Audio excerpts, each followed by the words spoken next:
Bonjour les Vierges, bienvenue à vous, merci d'être là. Je suis ravie de vous accueillir pour votre guidance du mois de novembre 2023. Donc c'est toujours une lecture générale intuitive, hein, ne prenez que ce qui vous parle. Sur l'ensemble du tirage, tout ne peut pas résonner avec votre situation, donc vraiment gardez votre discernement. Voilà. Alors je vais commencer par un arcane majeur du tarot pour voir l'énergie avec laquelle vous entrez dans ce mois de novembre. Je reprendrai une carte comme ça pour l'énergie avec laquelle vous sortez de ce mois. Et entre ces deux énergies, on va regarder le général avec 3 cartes oracles, le professionnel avec le tarot, le sentimental avec le tarot, et je terminerai avec 2 messages conseils pour le mois. Voilà. Allez, c'est parti pour vous. On regarde quelle est cette énergie avec laquelle vous entrez dans le mois, les Vierges. On a l'énergie de la justice inversée. Peut-être une énergie de déséquilibre, la sensation de ne pas réussir à équilibrer des choses dans ce mois de novembre, ou du moins à l'entrée du mois de novembre.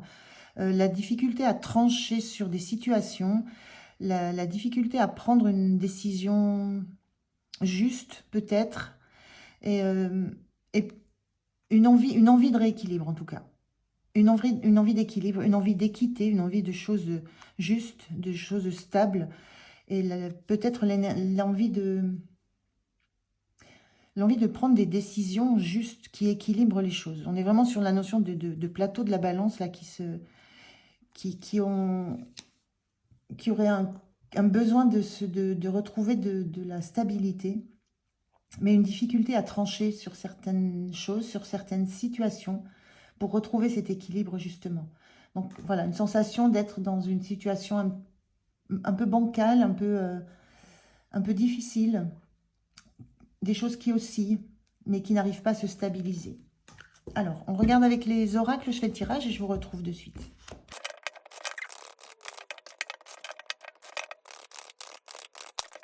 On regarde, je pense à la justice, ça parle aussi de documents de justice, hein, de rendu de justice peut-être qui n'arrivent pas. Ça parle de documents administratifs aussi qui ont peut-être du mal à arriver. Voilà, il y a un petit peu de ça. Alors, qu'est-ce qu'on a comme énergie ici? On a la déesse du printemps. On vous parle de liberté, d'action, de pouvoir. On est bien dans la notion de pouvoir aussi avec cette justice inversée. Peut-être la sensation de ne pas suffisamment avoir le pouvoir, de ne pas être en capacité peut-être de le prendre de façon simple. Il y a une notion de liberté d'action, se sentir libre d'engager des actions, libre de prendre un envol, libre d'être dans son côté complètement nature, libre d'être à l'écoute. On a un oiseau, on a un dialogue, là, une sensation de dialogue, être à l'écoute de vos envies réelles, et être à l'écoute de ce que vous avez réellement envie de faire naître, de faire vivre, de ce à quoi vous avez envie de donner naissance. Et il y a une notion d'envie de prendre peut-être le pouvoir sur ça, de reprendre le pouvoir sur une liberté qui peut-être vous échappe là pour l'instant. La notion de la justice, elle est pas très rigolote, hein, elle tranche, elle est dure, elle n'a pas d'état d'âme. Et il y a une notion de retrouver peut-être une liberté dans certaines prises de position à avoir. On vous parle des chakras, de l'alignement, d'énergie et de confie tes soucis. Donc il y a réellement il y a confie tes soucis et écoute ton cœur. On est vraiment dans ça, on est vraiment dans écouter le cœur, écouter ce qui vibre en vous, écouter ce qui fait que vous vous sentez complètement aligné. Et sur le mois de novembre, c'est vraiment l'idée de ne... Donc quand on dit confie tes soucis, c'est quelque part, il y a des soucis, il y a quelque chose qui vous travaille. Moi, je ressens que c'est en lien avec peut-être des décisions de justice, je le redis, mais c'est surtout en lien avec une sorte d'équilibre qui est difficile à trouver pour vous.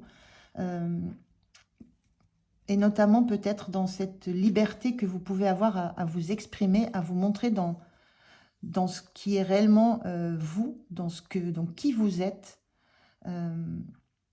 Et on vous redonne ce conseil de écouter votre cœur, de vous aligner énergétiquement, de retrouver une énergie, de retrouver un alignement qui n'est pas forcément stable dans cette entrée du mois de novembre. Donc, on a des belles énergies, là. Hein, cette notion d'action, c'est que vous avez la possibilité de faire naître quelque chose de nouveau. On est dans la déesse du printemps. C'est la naissance, c'est l'éclosion des œufs, c'est l'éclosion des fleurs. C'est la naissance après l'hiver qui est plutôt froid et qui prépare tout ça. Le printemps, c'est l'éclosion. Donc, il y a quelque chose qui est prêt à éclore, mais qui nécessite que vous soyez vraiment en phase avec vous, en alignement, en pleine puissance, en plein pouvoir de vos énergies. Et d'être à l'écoute de ce qui vous fait vibrer, d'être à l'écoute de votre cœur et d'être à l'écoute de ce qui réellement vous soucie. Quels sont vos soucis? De quel ordre ils sont? Donc, ça peut être au niveau de la justice, ça peut être aussi au niveau d'un certain équilibre que vous avez du mal peut-être à trouver. Alors, ça, c'est pour le général. On va regarder au niveau du pro.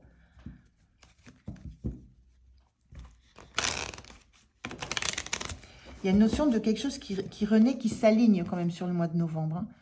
Hein. Une notion de revenir réellement à quelque chose qui est beaucoup plus dans votre nature profonde et qui vous aligne en fait. Qui aligne vos énergies, qui aligne ce que vous êtes avec ce que vous faites, avec ce que vous pensez, avec comment vous agissez. Il y a une notion d'alignement des chakras très très forte. Alors, on regarde sur le domaine du pro. En dos de deck, on a le cavalier d'épée. Il y a l'envie de parler, il y a l'envie de s'exprimer, l'envie de communiquer, l'envie d'exprimer ce que vous avez sur le cœur, dans la tête. Il y a vraiment un besoin d'avancer dans la communication. Le cavalier d'épée représente aussi les messages que vous pouvez recevoir. Ça représente aussi les messages que vous pouvez recevoir de vos guides, les messages de votre intuition, voilà, tout ce que vous pouvez pressentir. Mais il y a une volonté d'analyser, de comprendre, d'exprimer, de s'expliquer avec ce cavalier d'épée. Donc, il y a des choses, vous avez des choses à dire de façon assez vive, assez rapide au niveau du pro. Il y a quelque chose comme ça. Alors, le pro, au niveau du général, vous avez la reine de Pentacle inversée. On a un personnage ici qui fait les comptes, qui fait les comptes, qui analyse, qui regarde si elle a suffisamment pour être en phase avec elle, qu'il y a suffisamment pour être nourrie, pour nourrir les autres. Et là, il y a cette reine de Pentacle inversée, il y a un besoin avant d'envisager d'avoir suffisamment pour prendre soin des autres, nourrir les autres, il y a cette sensation de vous occuper de vous. Est-ce que vos besoins sont satisfaits dans l'activité que vous avez? Est-ce que vous avez suffisamment de matière? Est-ce qu'il y a suffisamment de valeur financière? Est-ce qu'il y a suffisamment d'intérêt? Est-ce que ça correspond aux valeurs que vous souhaitez défendre? Sur cette image-là, on a une notion de faire un bilan. Donc, il y a cette notion aussi sur le pro que peut-être c'est pas encore le moment de faire le bilan, qu'il y a encore du travail à faire, il y a encore des actions à poser, que l'heure du bilan n'est encore pas là.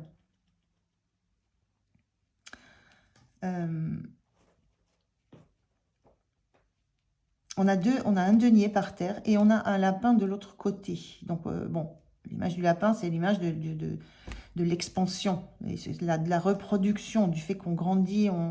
Voilà, il y a une notion de se grandir. La question qui peut se poser pour cette image-là, c'est est-ce qu'on en reste là où on en est, ou alors est-ce qu'on envisage de s'expandre à nouveau, de continuer à grandir. Et l'idée là, c'est vraiment, c'est encore pas le moment de prendre une décision sur des investissements. C'est un peu ce que je ressens là. Il y a encore du travail à faire avant de pouvoir se positionner sur un éventuel investissement qui permettra de se développer encore plus. Le point de soutien, le 10 d'épée, c'est vous quittez un cycle. C'est la fin d'un cycle difficile mentalement. C'est la fin d'une période où vous avez été assez atteint peut-être atteint dans l'estime que vous pouviez avoir de vous-même au sein du travail. Mais c'est souvent l'idée d'un extérieur qui vient... en fait, qui vient mettre des couteaux dans le dos. C'est souvent cette image qu'on a dans le 10 d'épée. Mais là, ce qui vous soutient, c'est que vous sortez de ce cycle-là. Vous êtes prêt à vous relever. C'est la fin d'une période où vous avez laissé un peu venir à vous tout ce qui pouvait être comme... ça peut être des trahisons, ça peut être ça peut être des mauvais feelings avec des personnes autour de vous, ça peut être des mauvaises relations. Vous avez laissé tout ça, vous avez laissé poser tout ça, laissé faire, et c'est la fin du cycle. Donc là, c'est la fin du cycle, vous survivez à ça, vous vous relevez et vous continuez, vous laissez derrière vous toute cette période qui a été compliquée mentalement, moralement, psychologiquement. Et vous êtes en capacité de vous relever de ça et de reprendre la route, de reprendre le chemin, de vous relever d'une épreuve, en fait, d'une épreuve, mais qui a été assez dure et qui a duré assez longtemps, et qui a pu vous atteindre au moral. Donc là, une fin de cycle, une force pour vous relever de tout ce qui a pu être compliqué à admettre, à accepter dans une situation au niveau du pro. Le point de vigilance, on a ce roi d'épée inversé. On est beaucoup dans l'épée, hein, dans la notion de communiquer, d'analyser, de comprendre. Ce roi d'épée, quand il est à l'endroit, ce roi d'épée sur cette image, là, c'est quelqu'un qui a une grande expérience et qui apporte son expérience, sa vision, son regard, sa connaissance à d'autres. Le point de vigilance ici, c'est... moi, j'ai envie de dire attention à votre posture, attention à ne pas...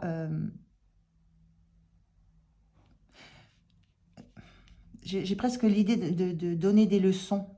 Donc, attention à la façon dont vous allez donner des leçons autour de vous, à la façon dont vous allez à la posture que vous allez prendre pour peut-être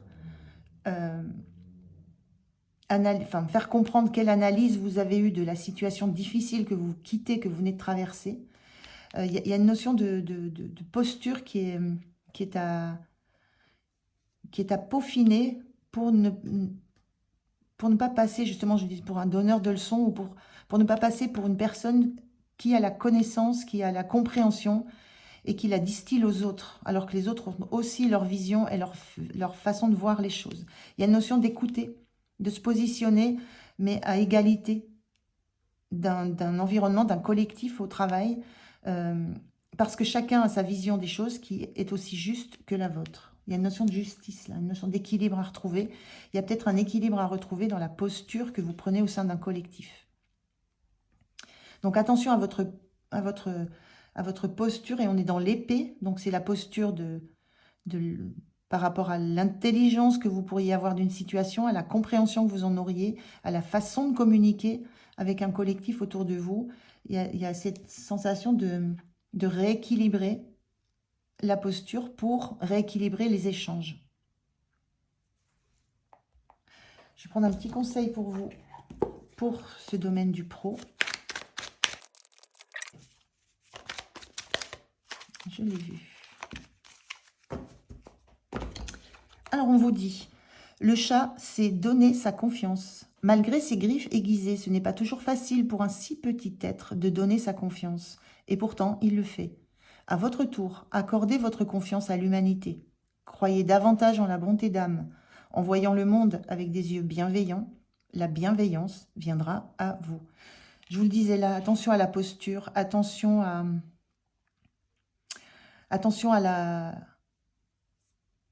la confiance que vous pourriez peut-être refuser à un collectif.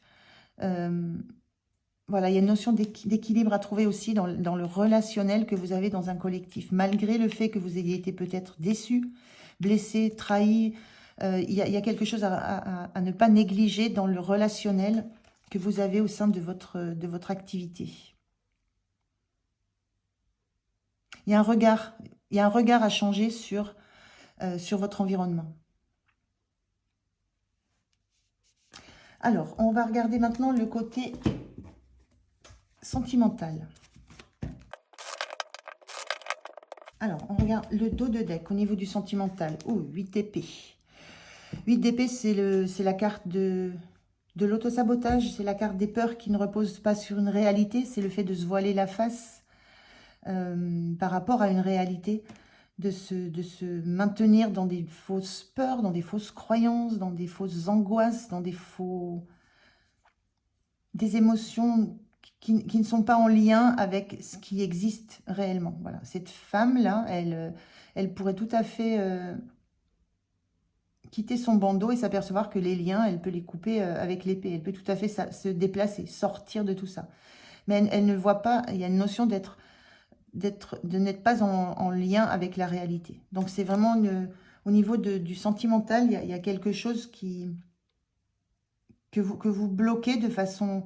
C'est des peurs inconscientes, des doutes inconscients qui fait qu'on se raccroche à ça et c'est une notion de se faire des films aussi, de s'auto-saboter, je le redis. Alors, on a, dans la situation générale sur le sentimental, on a ce 3 de pentacle inversé. Ça parle, alors le 3 de pentacle dans une situation sentimentale, ça peut parler de tierces, de relations, de relations où il y a voilà, 2 personnes et une tierce, où la place de chacun n'est pas définie, il n'y a pas... Il y a une notion d'avoir des difficultés à savoir où on se situe dans une relation. Il y a une notion de triangulaire forte. Alors la triangulaire, la tierce, ça peut être une 3e personne qui intervient dans une relation que vous avez. Mais une énergie tierce, ça peut être tout à fait le travail, parce que le travail prend tellement de place qu'on délaisse le couple. Ça peut être une activité qui prend énormément de temps et qui fait aussi qu'on délaisse la relation à 2. Donc il y a la notion d'une triangulaire là qui n'est pas...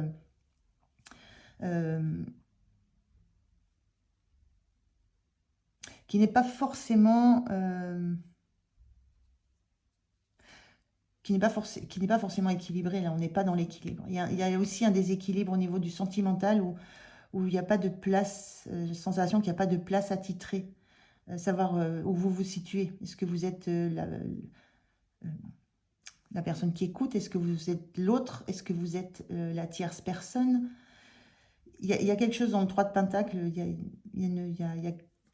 une énergie qui ne permet pas, pardon, à chacun d'être au meilleur de ce qu'il peut apporter. C'est une carte à l'endroit où chacun a ses compétences et développe ses compétences au maximum pour aller dans un but commun. Là, elle est inversée, il y a une notion de ne pas être en capacité de donner le meilleur de soi parce qu'on ne sait pas trop où on se situe dans ce trio. Il y a une notion de trio qui est quand même assez forte. Mais un trio qui amène du déséquilibre, qui amène quelque chose qui n'est pas équitable. Donc voilà, au niveau du sentimental, il y a vraiment un sentiment une notion d'auto-sabotage, peut-être de refuser de trancher sur des situations par peur, par doute inconscient, et de rester comme ça dans une triangulaire qui peut être rassurante parce qu'elle n'impose pas de place, elle n'impose pas de challenge, elle n'impose pas de montrer les compétences et d'aller au bout, et d'aller au bout d'une tâche, d'être en collaboration. Vous prenez si ça vous parle uniquement, hein, c'est très particulier chaque fois les situations. Ce qui vous soutient, c'est le 10 de pentacle, c'est vous êtes entouré. Il y a des amis, il y a de la famille, il y a de la matière, il y a du bien, il y a de la richesse. Donc, ce qui vous soutient, c'est que vous êtes entouré, vous vous sentez protégé, vous vous sentez en lien avec des personnes autour de vous. Il y a une notion de famille qui est très très forte, de transgénérationnel aussi qui est très forte, d'amitié. Donc ça, c'est votre point de soutien, vous appuyez sur ça. On est dans du sentimental, votre point de soutien, c'est la famille, l'amitié. Le point de vigilance, c'est la cavalière de bâton, cavalière de bâton. Le point de vigilance, c'est... la cavalière de bâton, elle est passionnée. Elle fonce, et après, elle réfléchit. Et voilà. Et des fois, c'est pas forcément la bonne direction qui a été prise. C'est pas forcément le bon projet. Donc, le point de vigilance, c'est attention à vos pulsions, à vos passions comme ça qui sont très vives et pour lesquelles vous vous donnez à fond pendant un temps, parce que cette cavalière de bâton, une fois que ça s'apaise, ben, elle s'aperçoit qu'elle a parcouru un chemin qui n'était pas forcément le sien. Il y a cette énergie-là dans le cavalier de bâton. C'est la réflexion vient souvent après, parce qu'au début, on écoute, voilà, on écoute que sa passion, que son envie. Donc attention à le point de vigilance, c'est attention à vos besoins, d'aller vers uniquement ce qui vous passionne sur le coup, ce qui vous fait vibrer sur le coup. Il y a un point de vigilance à modérer un peu les élans que vous pourriez avoir et à prendre un temps de réflexion un petit peu avant. Alors, on va prendre un conseil du petit oracle des anges. Allez, quel est le conseil pour vous, les vierges? Le voilà. Alors, qu'est-ce qu'on vous dit? On vous dit aventure. Au lieu de voir la situation qui te préoccupe comme insurmontable, essaie de l'envisager comme une aventure. Explore toutes les possibilités. Il y en a beaucoup plus que tu ne l'imagines. Plutôt que de voir les choses en noir ou en blanc, essaie plutôt de percevoir les couleurs intermédiaires. C'est un petit peu le point de vigilance. C'est ne vous lancez pas dans une seule direction, alors vers une seule relation, vers une seule personne, dans une seule direction, n'ayez pas un seul focus, parce qu'elle est très focus sur une chose, cette cavalière. Il faut, on vous dit, explorer toutes les possibilités. Ça veut dire, peut-être, c'est cette notion de peut-être prendre le temps d'envisager les possibilités, avant de foncer comme le fait l'énergie de la cavalière de bâton. Donc on vous dit, là, c'est une aventure, et il y a besoin d'explorer plusieurs possibilités, et la situation dans laquelle vous êtes n'est pas insurmontable. Donc attention à ces peurs, à ces doutes qui vous assaillent et qui vous font, en fait, ça vous empêche de prendre le recul nécessaire dans une situation, et ça vous empêche de prendre aussi le recul nécessaire pour envisager plusieurs solutions, plusieurs options. Donc attention à ces peurs, à ces doutes, à cette facilité d'auto-sabotage. Il y a quelque chose à rééquilibrer là dans la façon dont vous voyez les choses, dont vous voulez représenter surtout. Alors, le sentimental étant terminé, je vais ranger les cartes et je vais prendre 2 messages pour le mois, pour le général du mois. Je vais garder ces 3 cartes-là. Je vais prendre un message de l'oracle, les portes de l'âme, et un message de l'oracle de l'évolution. Allez, c'est parti. Un message pour le mois, un conseil.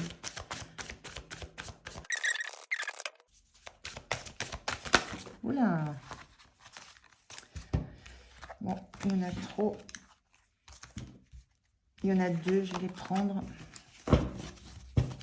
Alors, on vous parle d'ancrage. On vous dit, plus vous êtes ancré à la nature, plus votre pouvoir créateur et vos facultés se déploient. On est dans cette même énergie de liberté, de pouvoir, de nature, d'être ancré dans la nature. Il y a un besoin de revenir à votre nature, hein, au côté énergie pure que vous avez, à votre cœur, et de vous ancrer dans ça pour pouvoir développer vos facultés, votre pouvoir. Il y a une notion de pouvoir à retrouver dans un domaine de votre vie. Et vous avez l'ouverture. Accueillez ce qui arrive et faites preuve d'un esprit d'ouverture. Pour être dans l'accueil, il faut être libre.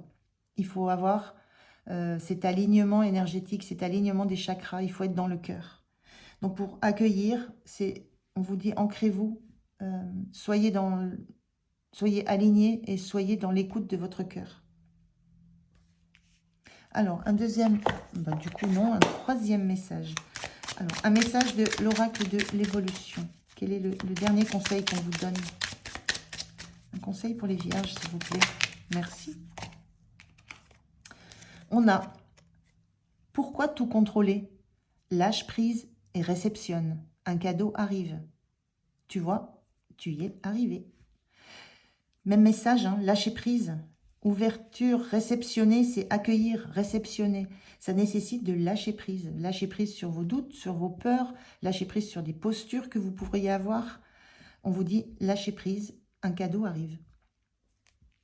Donc un beau message là pour ce mois de novembre, les Vierges, mais qui va vous obliger à revenir à vous, à revenir à ce que vous souhaitez réellement, à revenir à ce qui vous paraît juste, qui va vous obliger à trancher sur certaines choses, mais qui va vous obliger aussi, pour le faire, à revenir à cette notion de liberté. Qu'est-ce que c'est, qu'est-ce que ça représente pour vous la liberté? Qu'est-ce que c'est? Voilà, alors je vais prendre la dernière carte. La dernière carte, pour voir quelle énergie vous avez sur la fin de ce mois. Hop. Alors, vous avez cette énergie de l'impératrice. Très jolie énergie, l'impératrice. C'est une très belle énergie parce que c'est la créativité, l'impératrice. Elle est souvent représentée comme une femme enceinte, c'est-à-dire qu'elle elle a les projets, elle est dans les projets. On a un œuf ici, elle représente l'œuf qu'elle a dans le ventre. La période de transition, la période de... pas transition, la période de gestation pendant laquelle elle nourrit son projet. Elle est dans la créativité, elle est dans l'ouverture, elle est dans le côté, elle est très très nature, elle est très mère nature, c'est la mère nourricière aussi dans le tarot, l'impératrice. Il y a quelque chose qui s'apaise, qui s'équilibre, l'envie de donner naissance à quelque chose, l'envie de créer, l'envie d'être dans une nouvelle façon de voir les choses avec cette impératrice. Il y a une notion, il y a vraiment une idée de projet, de se projeter, de se donner les moyens, en nourrissant ce qui vous fait vibrer, en nourrissant votre rêve, en reprenant le pouvoir. C'est une femme de pouvoir, l'impératrice aussi, hein, en reprenant le pouvoir sur votre vie, sur vos envies. Et bien c'est ce cadeau que vous allez recevoir. Alors, ce qui sera, je n'en sais rien, mais il y a cette notion d'avoir transcendé, d'avoir transformé cette énergie, d'avoir réussi à trancher et à vous positionner. Et de reprendre le pouvoir sur vous, vos émotions, votre cœur, vos envies, vos besoins. Belle énergie sur la fin, les Vierges. Voilà, j'en ai terminé avec votre guidance. J'étais ravie de la faire. Je vous souhaite un très beau mois de novembre. Prenez soin de vous. Moi, je vous dis à tout bientôt. Au revoir.